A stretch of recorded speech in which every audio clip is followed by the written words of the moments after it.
Let me tell you, for us seated on this side.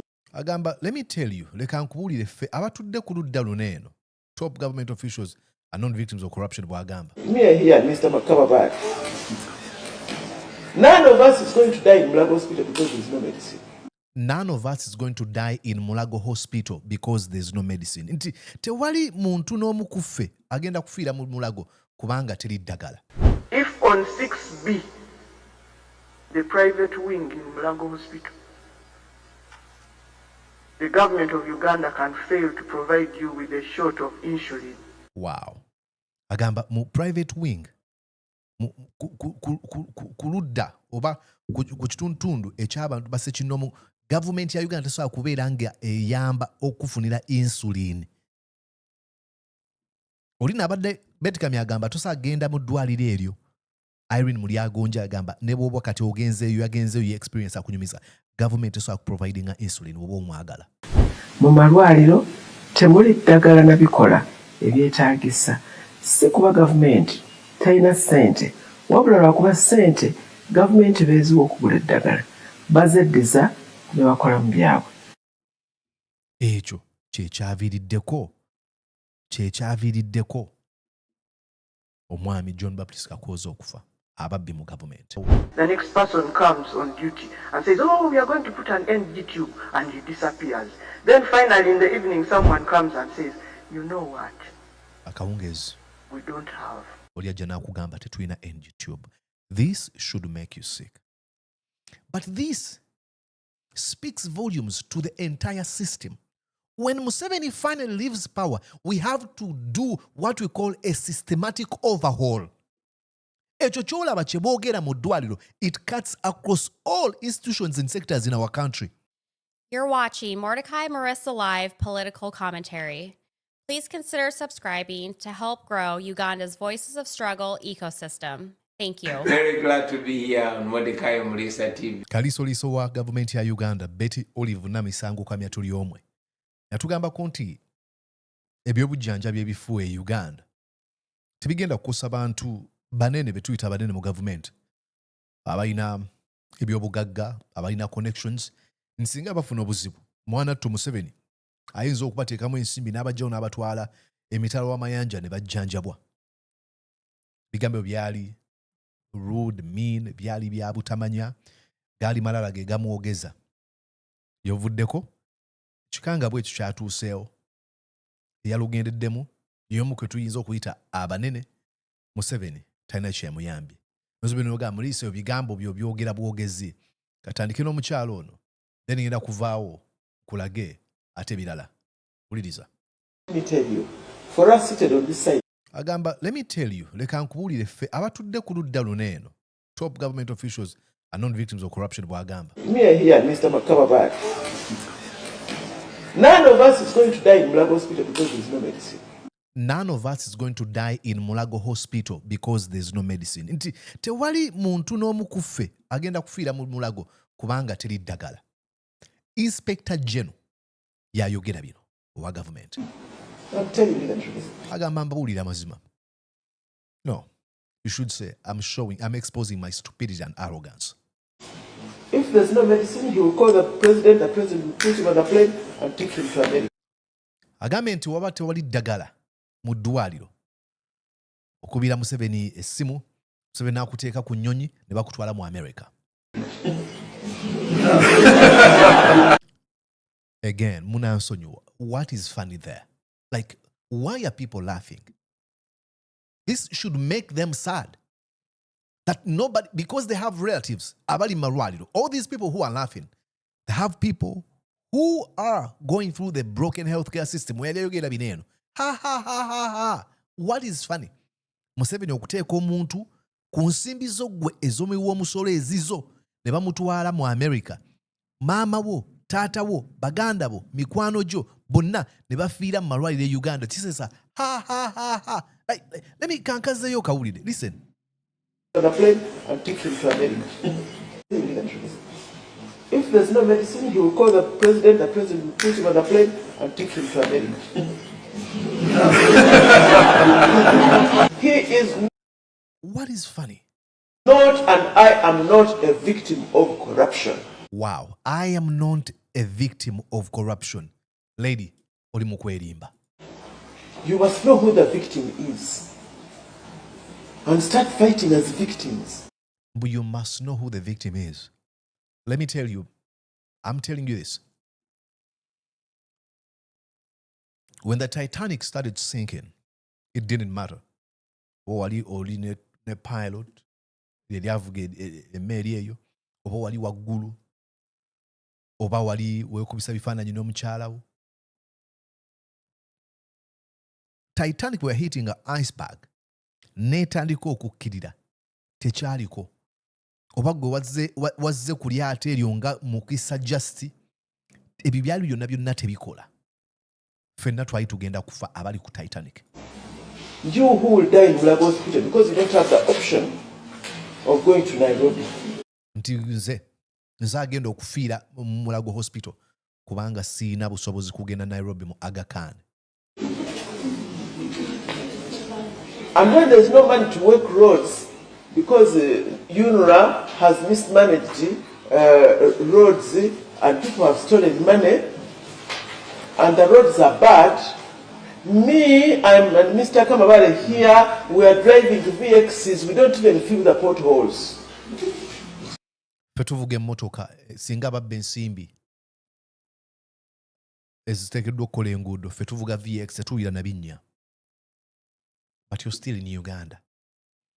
Singa VX egwa Kabenje, ebbanga ambulance lyegenda okutuukirawo liba ddene. VX gw'ogivuganga agamba terina kizibu kiza gituukako. And they again laugh. Lwaki abantu baseka ebitaliimu?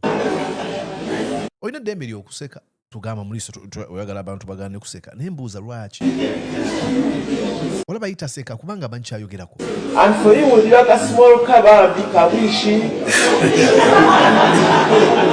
Every day you are in the garage, the cost of maintenance is yours. The cost of his maintenance is on enemies. That is very sad coming from this lady. Now, ladies and gentlemen, allow me take you, we shall come back to that. Kambatwale. Omwami wa oyo mukyala kyalimu ekifo kyalimu Inspector General of Government Betty Olive Namisango Kamya tuli omwe. Omukyala ono yakirimu gwe bayita Irene Mulyagonja. Atula ku kooti ewulira emisango gya ssemateeka. Baawe munnamateeka be bayita abanene. Abawangali abatuula mu ezo emmotoka zaayogeddeko. Baziyise batya? Whatever emmotoka ezo zaayogeddeko ez'ebbeeyi. Ono omukyala ne baawe ze batambuliramu kati baawe omugenzi yamutwala Mulago. I have a story that I can tell about what I called our hospital tourism. Nina akastori akagero ke njagala okubabulira ku kyenayise okukyalira amalwaliro. Because we started in IHK. Twatandikira mu International Hospital Kampala. Then we went to Zambia. Tugenda mu Zambia Hospital 2 times. Then mirundi ebiri. we went to Mulago. Bwetyo ne tugenda e Mulago. Then we ended up in IHK. Bwetyo twamaliriza mu IHK, International Hospital Kampala. In Mukwaya General. That is over a period of only 2 months. Gamba bbanga lya myezi ebiri gyokka. And why did we move from hospital to hospital? Agamba ne lwaki olowooza twatambula okuva ku ddwaliro okudda mu ddwaliro eddala? We started at IHK. The cost was insurmountable. Agamba we started at IHK, the cost was insurmountable. Twagenda mu IHK ng'ensimbi ze basaba eyo buwanana. I, on my own, could not bear them. Agamba nze nganze ku lwange nali sisobola kubeera nga nziwaayo sitazirina. Oli omukyala Betty Kamya atugambye nti bo bagagga. Ekifo kyalimu ono ye yakirimu. Agamba I for one could not bear it. And I could not start. I am a judge of the Court of Appeal. Gamba ndi munnamateeka awulira emisango egijulirwa mu kooti ejulirwamu emisango ntandika ntya okusaba abantu Now that is Malala. The Constitutional Court, I could not start Kooti ewulira emisango gya ssemateeka sobola kutandika kusabiriza. going to ask for money to look after my husband. You have to. I am sorry. You have to. There's no shame in begging for help. There's no shame. There's no shame in humility. There's strength there. I had to find a way of looking after it. So we kept on going lower. We left Olw'okuba ensimbi ze baasaba zaali nnyingi batandika okukendeera nga bagamba eddwaliro tulireke tugende mu lya wansi. that hospital.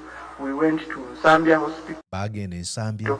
It had also become, I thought Zambia was a place where we could find refuge. Agamba nti nali ndowooza Zambia kyekifo gye tusobola okusanga obudduke. It also become more expensive. Naye nayo wafuuse wa bbeeyi. We left it and went to Mulago Hospital. Twavaawo ne tugenda e Mulago.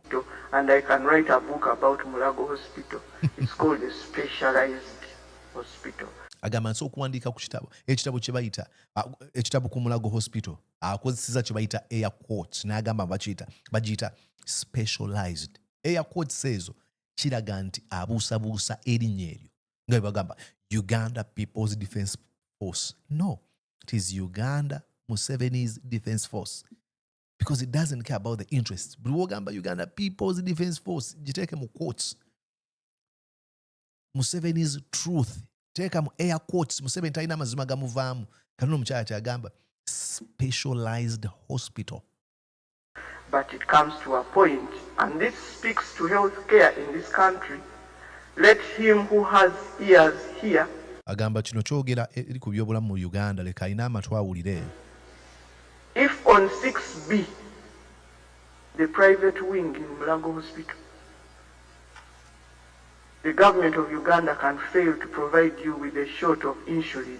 Wow. Agamba mu private wing kuludda oba ku kitundu eky'abantu basekinomu, gavumenti ya Uganda tesobola kubeera nga eyamba okufunira insulin. Olina abadde Beti Kamya agamba tosobola genda mu ddwaliro eryo. Irene Mulyagonja agamba ne bw'oba kati yagenzeeyo ye experience akunyumiza, gavumenti tesobola kuprovidinga insulin oba omwagala.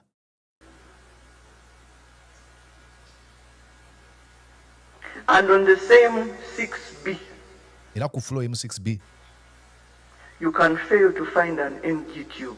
Do you know an NG tube? tosobola funa NG tube These n'aginyonnyola. tubes they use to feed people. Ez'enseke ze bakozesa abantu okulya emmere mu ddwaliro. Specialized hospital eyo tosobola kusanga nseke gye bateekamu abantu ne babaliisa. Mulago bagiyita national referral. Ekigambo referral kiva mu kigambo refer. If I say bw'ojja n'oŋŋamba nti sooka ompe ku peeni n'oŋŋamba peeni ngikozesa naye genda osabe secretary wange, ogenda ali n'ogamba I asked for a pen, he referred me to you. Tolina peeni ey'okubiri ansindise gy'oli. Bwe nkusindika ew'oli akuwe peeni yange gye nkurifarinze tasobola gamba tagirina kubamba nagimulekedde mba mmanyi agirina agikuwa. Kati National Referral Hospital Mulago nti amalwaliro amalala galemeddwa ne bakurifaringa muli eggwanga. Amalala galemeddwa ne bagamba katumusindike muli eggwanga. Bino bye biriyo tebalina nseke omuntu zayitamu okulya. Doesn't this make you sick? At the end of his life, Mr. Kakooza failed to eat. Ng'agenda okusika omukka ogw'enkomere ng'anaatera okufa, John Baptist Kakooza omwami we yalemererwa okulya. But you can come to a day where they tell you, oh, we are going to put an NG tube. Nti olunaku lwatuuka nga bamugamba alemereddwa okulya, tugenda muteekamu NG tube, tugenda gimuteekamu. Someone comes in the morning and says, oh, we'll put an NG tube. It disappears. Ne batandika okuzannya emizannyo. Tugenda muteekamu NG tube, oli n'abulawo. Omulala najjo n'agamba bagambye twetaaga omuteekamu NG tube, oli naye n'abula. Ne wajja omulala nga ayise essaawa nga 2 NG tube waliwo gwe nsindisa ali mu kugireeta naye n'abulawo. The next person comes on duty and says, oh, we are going to put an NG tube, and he disappears. Then finally in the evening someone comes and says, you know what? Akawungeezi We don't have. oli ajja n'akugamba tetulina NG tube. This should make you sick. But this speaks volumes to the entire system. When Museveni finally leaves power, we have to do what we call a systematic overhaul. Ekyo kyolaba kye boogera mu ddwaliro, it cuts across all institutions and sectors in our country. Oyinza okuba nga toyina musango gwe wakoze, just kuvumirira obulyako buli bw'enguzi n'obukenuzi, ne bakukwata ne bakutwala mu poliisi. Nga katugambe ne video nga gye wakoze video ekyalina ku Facebook. Nogamba naye sina musango gwe nakoze, bino binnayogedde. Buli agirako n'agamba ebyo byoli yajja bitunulamu ezo si nsonga zange, n'ogende ezo si nsonga zange zooli. Olina inazirako n'agamba si nsonga zange zooli. Ne bakwetoolooza paka bagamba manyi ensonga ezo z'abaavu oba Muhoozi oba Museveni. This is going on in every sector. Ne bw'ogenda oba ofune passport, bino by'osangayo. This should make us sick. There's a system called Musevenism. It is a rotten, impunity-driven, lawless system built on a foundation of arrogance and incompetence and corruption, theft. Bakuzanya we bati. Omanyi munansonyiwa okuyitako ebbali, and you've gotten used to me okukola kinene ekintu. Waliwo ebintu obuntu obuli basic obuteekeddwa okubeera nga bukolebwa. Kati omuntu lwaki aba yayigirawo okulimba? Kubanga Museveni watu bw'alimba abantu, bw'asuubiza kino okukikola, bw'atakikola ng'anenya omulala. Mulago National Specialized Hospital. Ataddeko neka exclamation quote. And I have to say this. John would not forgive me if I didn't say it. Kama nteekeddwa obyogera, omwami wange teyandisonyiye oba tayinza kunsonyiwa singa sibyogera. Because he fought for the rights of others. Kubanga yalwanira eddembe ly'abalala. I too have fought for the rights of others. Nange nwanira eddembe ly'abalala. That's a little questionable. You're serving a criminal regime. You're serving a criminal regime. Two things are oxymorons. You cannot say, I defend human rights while serving Museveni. Museveni doesn't care about the rule of law, human rights, democracy, or anything to do with the respect of another person's human value. He doesn't care. It's my passion to fight for the rights of those who are vulnerable and cannot provide for themselves. Please join us. We invite you to join the National Unity Platform, the PFF, or be an independent. Do not identify with a criminal gang, a cabal of thieves. So I want to say that, yes, we have that hospital there, but I think it's just a monument. Woo! Something has got to give. You cannot take a CBC. Wow. It is just a monument. Agambye nti tulina eddwaliro bayita National Referral Hospital teryazimbibwa Museveni. Agambye kiringanga kijjukizo, terina kyerikola. This is a government official. Bino oyinza obitwala ng'ebyokusaaga, naye omukungu wa gavumenti watuukira okwogera bino ebintu ku gavumenti ye ng'ayisiddwa mu mbeera bw'eti. Kati ate ggwe nze bugga lya LBC, Kafenyere bugga lya LBC. And it takes 24 hours for you to get a result. And you are in 6B. Kikutwala essaawa 24 okufuna results ng'olimu eyo special ward gye bakutaddemu 6B gye bawaana nti wano first class service, oli mukungu wa government, private man. National Specialized Hospital. National Specialized Hospital. Kali. And then the tests, if you want blood work, they will tell you, we can do this one and we can do this one. The rest of them, please go outside. Mu ddwaliro oba oyagala oba ku nsonga z'omusaayi bagamba kyoso okikola nekyoso okikola ebirala genda wabweru. National Referral Hospital ye ku referring ate mu ddwaliro ly'ebweru. National Referral Hospital, underline specialized referral. and do them there. But it's called the National Specialized Hospital. Supposed to be, I don't know what to call it. That is what it's supposed to be. Agamba simanyi ngeri ya kukiita naye eteekeddwa kubeera specialized referral hospital. Bigambo. This is very sad. This is very wrong. We ask you folks, abakyawagira mwami Museveni, tukimanyi azannyira abantu bangi ku mitwe. Bakadde baffe mukyaliyo bangi. Yatuwa otulo. Tulo ki? Tulo ki okuwamba omwana wo? Tulo ki gwe mukadde jjajja whatever kyonna ky'oli? Ng'omwana osinga swedde boozirye n'agamba Museveni ateekeddwa okuva mu buyinza afugidde ebbanga ddene mumukwate mutulugunya mumute mumulise gonya musindike mufumite mumusiyage ebyo byakola. Eryo ly'eddembe oba wazaala abaana n'abazzukulu okubeera nga babeera babita batya bakasiru nga teboogera. Yakuwa eddembe. Yakuwa eddembe ng'eddembe tusobola kulikozesa kumugamba kikyamu kyakoze. These people when play arguments bwezityo. Now, we're going onto something else. You know, they are not new. Omukyalo ono gye buvuddeko yayogera ebizibu bye tulina mu maaso. 1 million. Eddoboozi teriteekeddwa kuba nga lizannya ino siri eni mu kuzannya sirika mangu. Tugende wano. Pause. Then expand this. Ono ye kaliisoliiso wa gavumenti wetwogerera. Bulira. Atubulira ku nguzi. Nti bulijjo tubagamba. It is very easy okuwagira mwami Museveni abo abasajja mivule bagashumba. N'olowooza mbu oli kituntundu ku bo. They don't care. Katongezeeko wano. Nze Betty Kakooza Tulomwe. era nkola nga kaliisoliiso wa gavumenti ya Uganda. IGG. Nze kwogera ku buli bwanguzi, obulyake n'obukenuzi. Nga bino ye mulabe namunzisa namuzisa.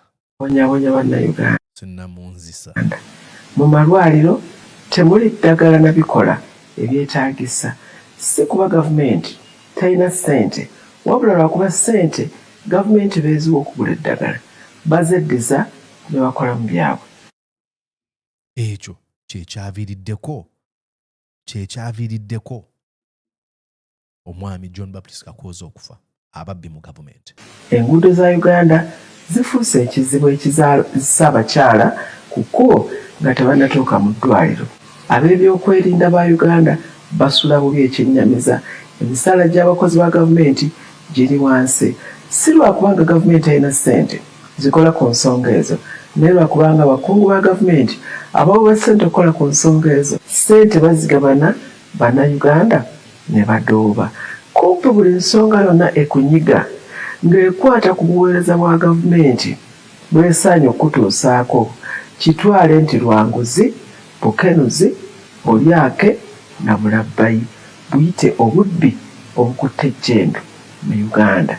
Bannayuganda bambi muwa omusolo eri gavumenti, naye mufuna kitono nnyo mu musolo gwe muwa okugeraageranya ku kye mwandifunye lw'ababbi abali mu gavumenti abeegabula ssente zammwe. Gavumenti yaleeta enkola ez'okukulaakulanya abantu kinnoomu nga entandikwa, bonna bagaggawale, emyoga ne PDM, naye era nga ssente bazibba, ekiziŋŋamizza enkulaakulana mu ggwanga lino. Abantu ababba ssente nno mulowooza nti babeera bangi, baalubatu. Listen now. Bano fulfiga alowooza kituntundu ku Museveni. Abo bannabbanja balowooza kituntundu ku bo. Temuli.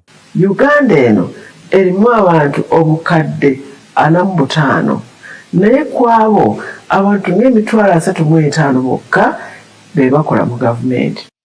Tulina obukadde 45 obw'abantu. Ku bano emitwalo 35 gye gikola mu gavumenti.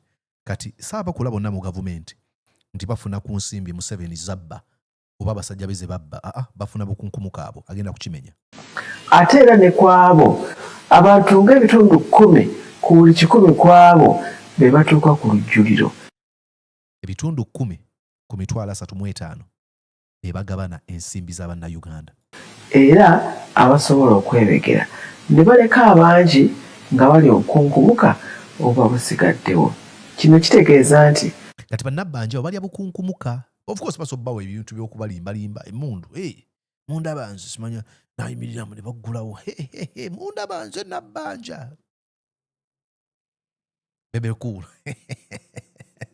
Alina abasirikale babiri. Mbaba nalabaka video ka bebe cool yali asala ekkubo. Balina abasirikale bakwate muntu. Kati oba boda abagenda ku abamuyitako omusirikale akwate muntu namusonga nja kukubesa sigwe munene ayitawo bebe kula kati nze mundaba omukka oguli awo. Ku Bannayuganda abawera ddala obukadde 45 abakungu ba gavumenti 3.5 bokka be bagabana. That's the 10% on the 350,000 people abakola mu government civil servants. Kwabo 3.5 gyokka. Museveni ab'enganda z'ab'enjuye mikwano gye akabinja akatono basamu kuteesa n'abasigadde babbi. Ebya Uganda kyenvudde nzija wano ku mukutu guno okubasoomooza Bannayuganda bannange nga mbuuza nti mukkiriza abantu 3.5. Of course ayongeraho okubuuza nti mukkiriza abantu abo 3.5 okubeera nga bongera okutubba tetukkiriza. N'omanyi lwaki ekizibu kye tuliwo nti you are a hypocrite. Yagala kubeera ku njuyi bbiri. Wali mu FDC ng'ovumirira ebyo ebikyamu. N'otandika Uganda Federal Alliance nze gw'olaba kamwa kwogera. Ekibiina kye nasooka okwa-identifyinga nayo nga nkyali nakyo nga mwana muto. Mbeera awo e Lubaga. Mbwawe Lubaga. Sinzira wano mu America neninga agamba nti awo dakiika 2 oba otuuse. Mbeera Lubaga Division South. Yali kibiina kya Baptist Kamya. Nzijukira mukwano gwange yakubanga amasimu ku radio muyita Kisaati. Yeyitanga Kisaati waabwe. Yantwala nembeera mu meetings ng'abuulira enjiri eya federalism na butya bw'eyinza okuganyula Uganda. Byonna yabyesamba jja byonna bye yali akkirizaamu yeegatte ku babbi mu gavumenti. Kasobola kutugamba tukkiriza vaayo twegatteko tulwanyise bano ababbi. Bwe kitabeera ekyo. Okay?